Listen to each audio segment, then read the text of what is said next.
I call that they don't like to see you winning. They wanna see you in a penitentiary. I need me a little baby who gon' listen. Girl, I don't wanna be the one you ignorant. My mama told me, boy, make a decision.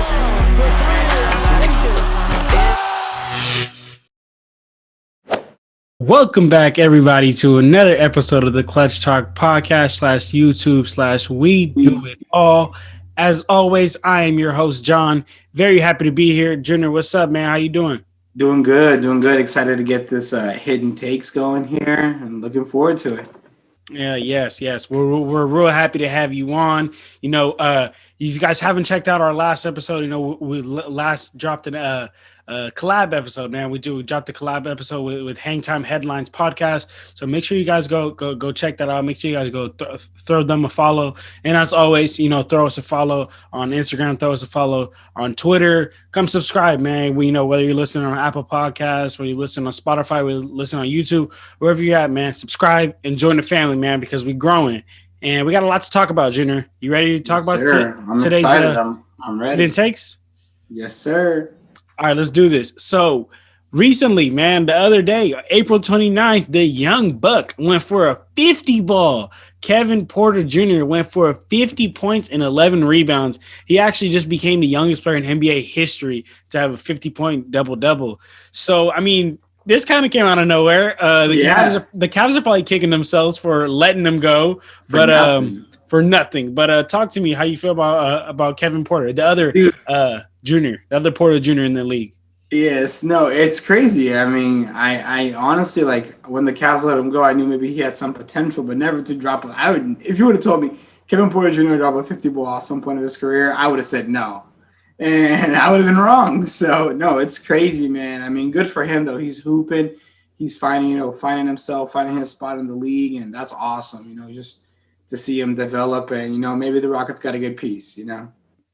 Definitely. Yeah, I think the Rockets are happy about this young guy, you know, being able to put 50, because I feel like if you could put 50 even on one NBA game, you have like true potential for that to grow. And mind you, the man's not even 22 yet, so right. You know he has 21. Yes, exactly. He's not even 21 yet, so he has time, man. He has a long time to grow. But Junior, let's talk about, you know, that's great and it's exciting news. But let's talk about less exciting news, I guess, for the Laker Nation, man. Like it's going downhill, and it's going downhill fast, man. So let's talk about this, man. So right now the Lakers are on a 2-game losing streak. All right. Yeah. So yesterday, when I wrote this script, the Lakers were currently in 5th place. But now they dropped to 6th place after the loss last night to the Kings, and they do not own the tiebreaker with the Dallas Mavericks. Right. So the Dallas Mavericks own the tiebreaker between the Lakers. Both have a record of 36 and 27. That means that the Lakers now have dropped from the 5th seed to the 6th seed. Yeah. Okay. So this is a 2-part question. So first, talk to me how you feel about that, and then I'm gonna get into I'm gonna get into the next part. So talk to me how you feel about the Lakers going from one of the most dominant teams in the league to 6th seed, the last spot before the play-in game. So them dropping, as far as dropping down to the 6th seed, you know, it's just a result of their injuries. You know, I understand that. Them dropping in the rankings, I guess. It's just a result of their injuries. I understand that. Not a problem. But the way they've been playing recently, the way Anthony Davis has come back from injury has just been disgusting. I mean, I'm going to give him time. He came back from, you know, being out for almost 60 days, if not more than that. I don't want to, you know, come on here and say, like, Anthony Davis sucks, trade him. I'm not saying any of that. But I don't think he came back 100%. And I'm of the mind that if you need time, take your time to rest, man. You know what I mean? Take your time to rest and come back when you're ready to give us 100%. And I don't think he's quite there yet. I get it. It takes some games, but it's just like I'm not seeing that. I guess, no, I'm not going to say I'm not seeing that progression, because he is progressing, but he's progressing much slower than I thought he would. So maybe, you know, if you're not going to come back 100%, worse, you got to come back as like 90 and be able to ramp it up to 100 within, you know, a week. And I think he came back maybe like 70, and now we're seeing 80%, and that's just tough to see. So especially with the playoffs right around the corner. Exactly. So I'm not happy with the way the Lakers have been playing. The Dallas Mavericks tiebreaker games too. Like they knew those games were important games, and they had the lead in both of them and lost both of them. And same thing against the Kings. I mean, they went into the fourth quarter up by 10 and dropped it. I mean, it's just 20. I think they had more than 21 turnovers. Like that's just inexcusable. And I think just to like just being able the decision making, you see it's slightly affected. Now I'm not gonna go on a rant and say the Lakers are the worst team in basketball and that they can't win the title. Of course they can. They just need to find their footing. And like from what we're seeing so far, it's not there yet. Like if this is the Lakers that you're gonna see in the playoffs, don't expect a title. But I believe that they have the potential to be the best team in the NBA, and I think it's just a matter of finding their footing and adjusting some things, like not to get too far into the weeds here, but that Kings game, there was a lot of chances the Lakers had to win that game, and it was poor decisions and poor execution that cost them that game. So they definitely need to brush that up, but we'll see what happens now with the Nuggets beating the Clippers. They felt the Nuggets jumped up to the third seed, and now they're going to play the Lakers still if things were to end today. So when Lakers were in fifth, the Nuggets were in fourth, and now it's switched. But it's still Lakers, Nuggets, Clippers, Mavs. So the Nuggets can't get away. I know, they just can't. So we'll have to see what happens. But, I mean, honestly, like for the Lakers and for any team, if you want to win the title, you got to be ready to beat any team that gets put in front of you, So I think that no matter how the standings end, if the Lakers want to compete for a title, if the Clippers want to compete for a title, if the Nuggets want to compete for a title, they're going to have to beat anyone that's in front of them, So that's what makes it going to make it interesting. Definitely. Yeah. So I don't take away as much as you did from the last night's Kings game. I don't take away as much. I watched the game and we're for the fans and for you guys to know, me and Junior are always talking about basketball. We always like call each other and to talk about basketball. And like I actually wasn't able to watch the game live, the Kings game live, because I was doing something, but I watched it later on the replay. But Junior was able to watch it live, and he had called me after, and he expressed a lot of frustration and expressed that he feels that this Lakers team isn't really there, like how they need to be, and just expressed a lot of frustration and said, and so coming into the game, I was watching it with that mindset, right, with the frustrated Laker fan mindset.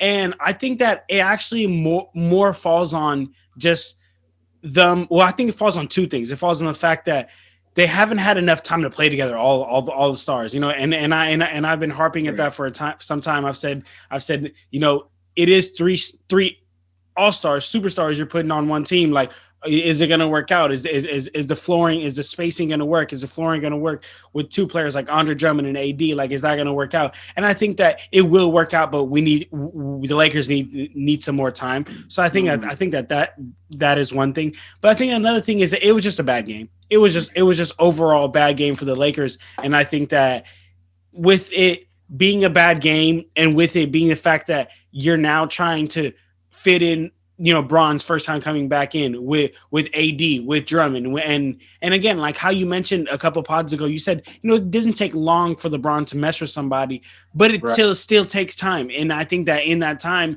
it was what we saw in that Kings game yesterday. It was LeBron coming back for the first time. And even LeBron mentioned how stressful it was all that time off. So I think it was all of that in combination of the fact that, AD, Bron, and AD number 2 hasn't had much time to grow together and really play together. And when you mention all of those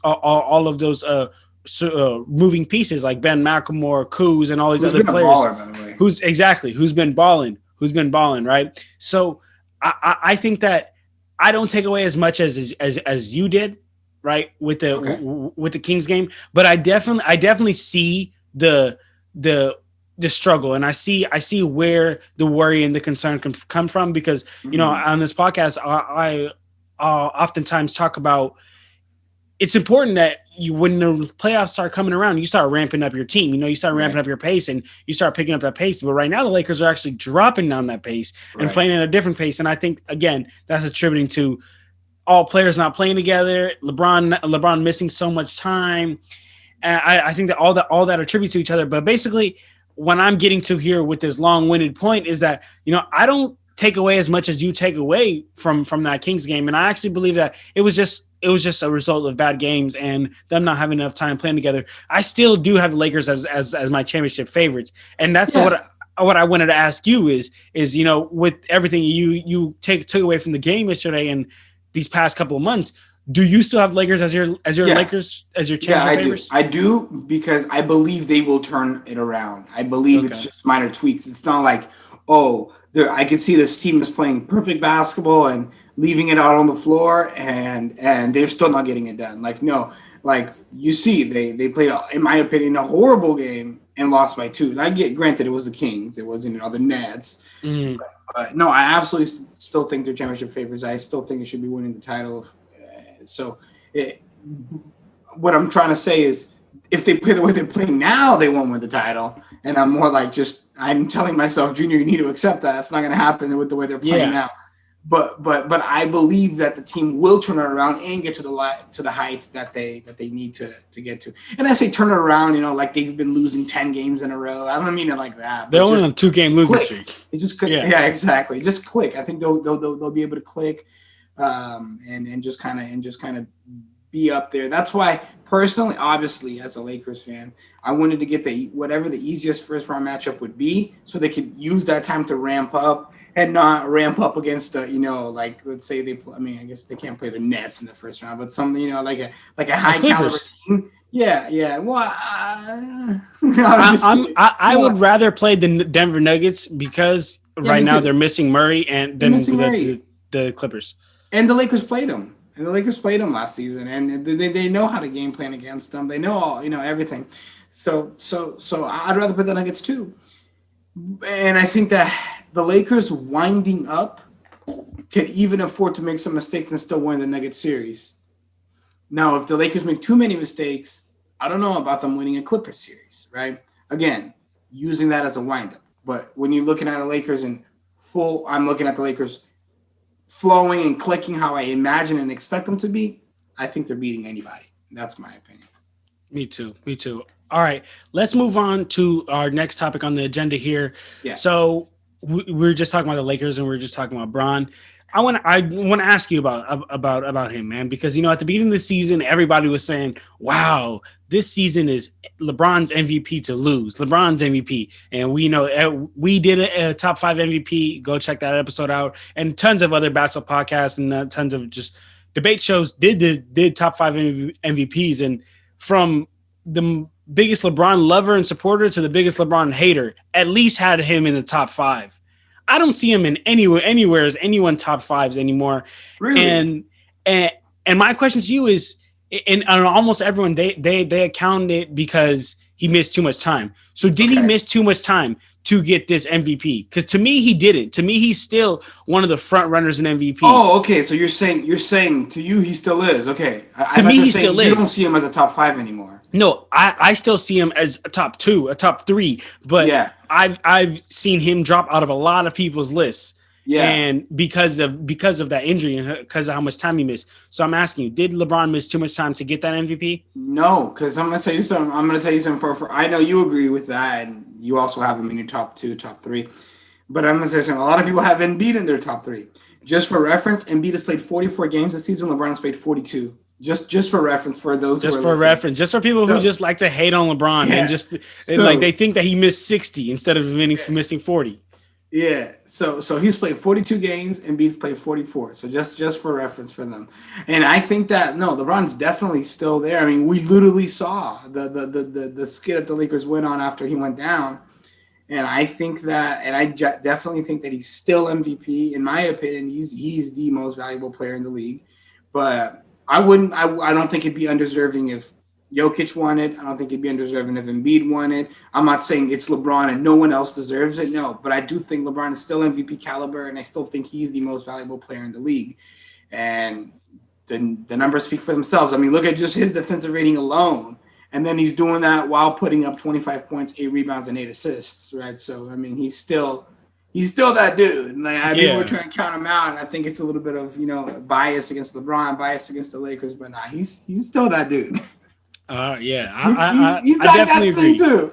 I definitely agree. I definitely agree that LeBron is still that guy. And as much as you want to say Wash King and all this stuff, he's still the best player in the league. And there's really no doubt about it. But all right, Junior. So let's move on to our last topic before we get to these pick the winner results and these new pick the winners. My guy JT, 60 points 60, in the baby. 30. Hey, you know what's Sheesh. crazy? The third biggest NBA comeback of all time. In the second quarter, the Spurs led by 32 points. And you know what's crazy? I was actually watching this game. I was watching the Celtics versus Spurs game on the way home from work. On the way home from work, right? I'm in the car watching the game, and I'm like, dang, like the Celtics are getting popped, blown out. And this was at halftime. They're getting popped, blown out. As a matter of fact, when the Celtics were walking back to the locker room, the TD Garden were actually booing the Celtics, and I was like, "That's crazy." They're booing the Celtics, and I just turned the game off because they were down by like 30 plus. Right? I turned the game off at halftime. I was like, "I don't need to watch this. The Celtics are playing terrible." And then I get a notification like 2-3 hours later that Jayson Tatum went for 60. So you know what I did yesterday? What I did is I rewatched the second half, and he was absurd. Every time he got the ball, it was a bucket. Whether it was off the screen, whether it was whether it was off the screen, whether he's a roll man, whether he is fading and picking out to the three, whatever it was, everything was going. Godly, bro. Like whether he had the ball, whether he didn't have the ball, whether they found him, it's crazy, man. JT, and that made me think: is JT gonna become the next Melo? Right. So Melo, we know Melo. Now he's definitely as he's gotten older, he's developed into like more than just one dimension. But when we knew Melo as Knicks Melo. And when we knew Melo as Denver Melo, he was a one-dimensional. I'm only gonna score, but like I'm gonna score like no matter what. You're not gonna stop it. I think yes. Do you see some resemblance between JT and Melo? I never thought about that, but that's a real good point. Like he is really like a young Melo, you know? Yeah. Yeah. No, for sure. That's a real good one. I didn't even think about that one. That's a real good one. Yeah. Young Melo JT. Okay. Oh, okay.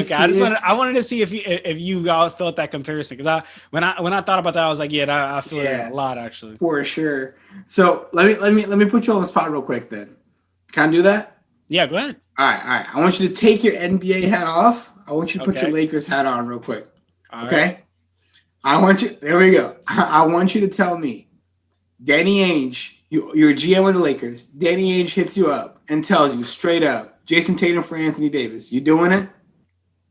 Oh, man. Ooh. Straight up. Man. Nothing else involved. Lakers get JT, AD goes to the Sun. And by the way, for everyone listening, man, I love the Lakers. I'm not throwing AD to the curb. It's not because of these last few games, nothing like that. I don't want you to be like, man, you already talked about trading him. No, I'm just saying because everybody knows, whether you like the Lakers or not, that boy Jayson Tatum is infatuated with the Lakers, and I don't think. Man, I just want to know your opinion. That's a tough one, but I'm gonna have to go with yes if I was the Lakers because I'm trading away Anthony Davis.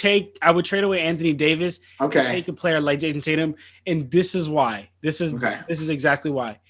A player like Anthony Davis, I don't think he can get it done on his own. Right. Okay. We saw what happens in New Orleans.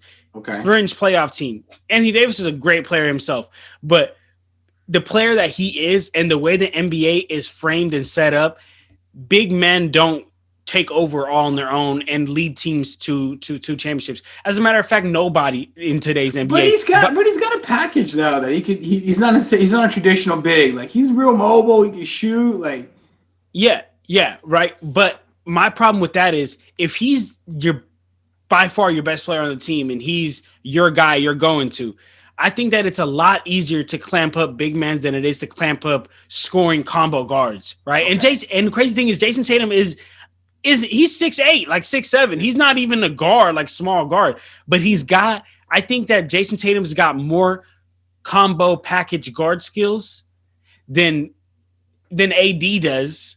I think he definitely has that. And while AD has way more post game than JT, it's not like JT is too far off. It's not like he's too far away from AD's post game. But basically, the point that I'm harping, AD's nice in the post, but JT's also nice in the post.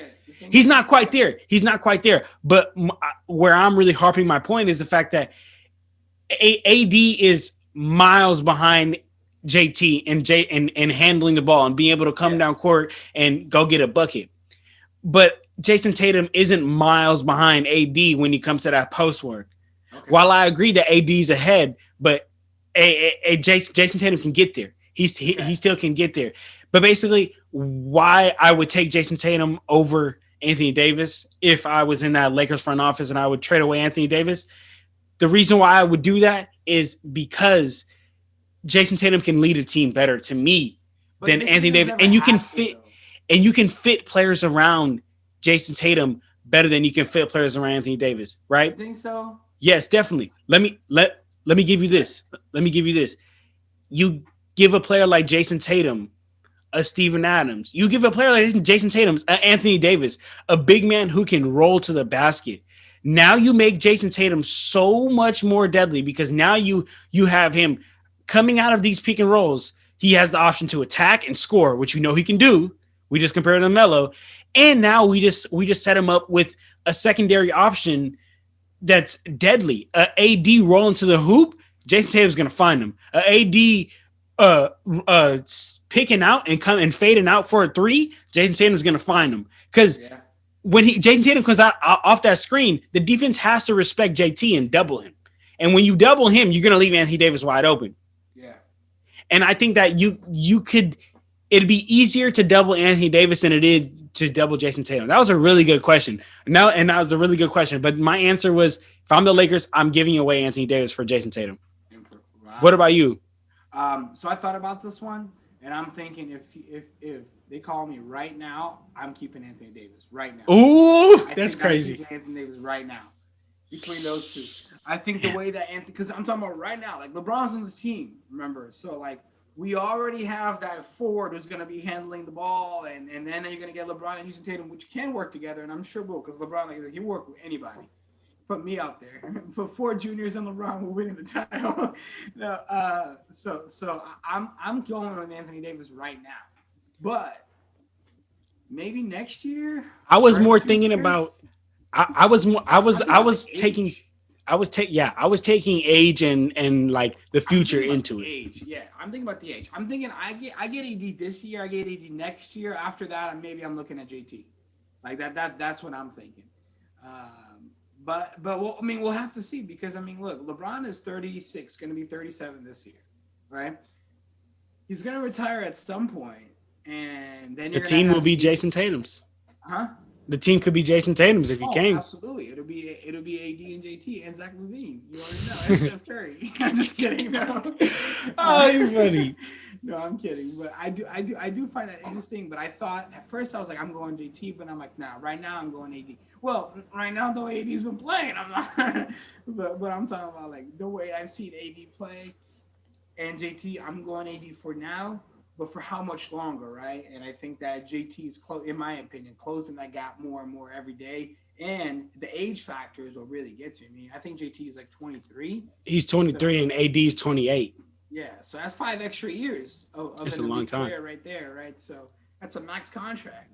So I do think I'm still going with AD for now, but yeah, it is definitely getting closer. So I'm glad I got to ask you that one. I wanted to ask you that one. I was actually going to ask you when we talked on the phone the other day, but I was like, I'm going to ask him on wax. Let's put it on wax. Clutch Talk Hot. I like that. That was a really good question. But yeah, let us know at home, guys. Like if you guys prefer keeping AD or trading away AD for Jayson Tatum. On your guys' own team, like who would you rather have? You get a free shot at AD or JT for free. You don't got to trade anybody. Who do you take? You know? Let us know in the comments down below. But all right, Jenner. So let's get to these pick the winners. So let's talk about Saturday, May's first pick the winner results. Okay. I'm gonna go through and say the game and who won. Okay. So the Pistons play the Hornets. The Hornets won that game. I was right on that. Same.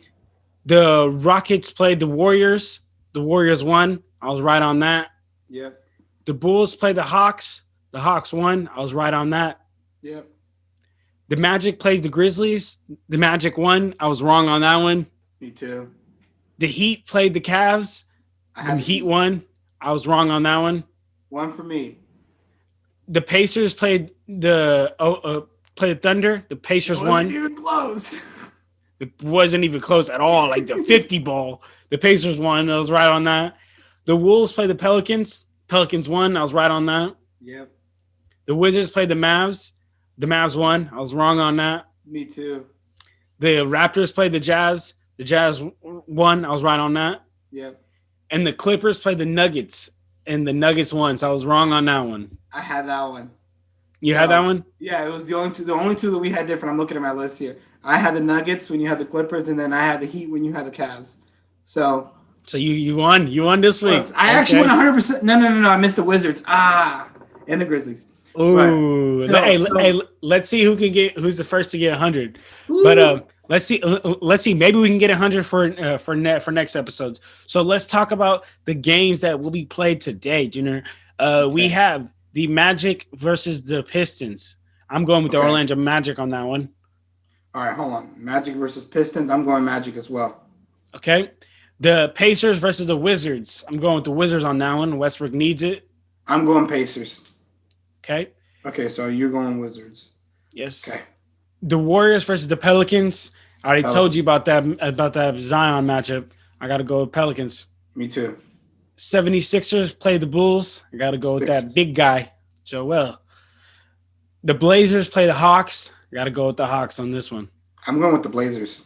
Going with the Blazers? Okay. Okay.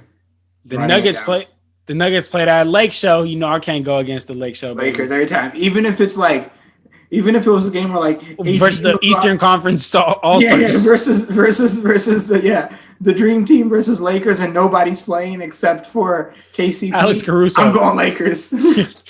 So all right, we will go Lakers. All right, Jazz play the Spurs. I got the Spurs on that one. Okay, I got the Jazz. Okay, and the Knicks play the Grizzlies. I know the Grizzlies need every win. I got to go with the Grizzlies. I'm going with the Grizzlies too. Okay. Well, there you have it. So now we got it set up and lined up. We got 3 different ones this time. Yes, sir. So there you have it, everybody. That was today's Monday, May 3rd Hidden Takes. Thank you, everybody, for tuning in. As always, you guys, go follow us on Instagram. Go follow us on Twitter. We'll drop it here. We'll drop it in the description down below. We'll drop it in the link. Make sure you hit a follow. Come debate with us on Twitter. Come talk to us on Instagram, man. Exactly, man. And as always, like, comment, subscribe. Junior, thank you very much for coming on today's show, man. Thank you. Appreciate it. Always fun. And I'm looking forward to the next one. It's all good. On that note, we had our Clutch Talk out. Peace.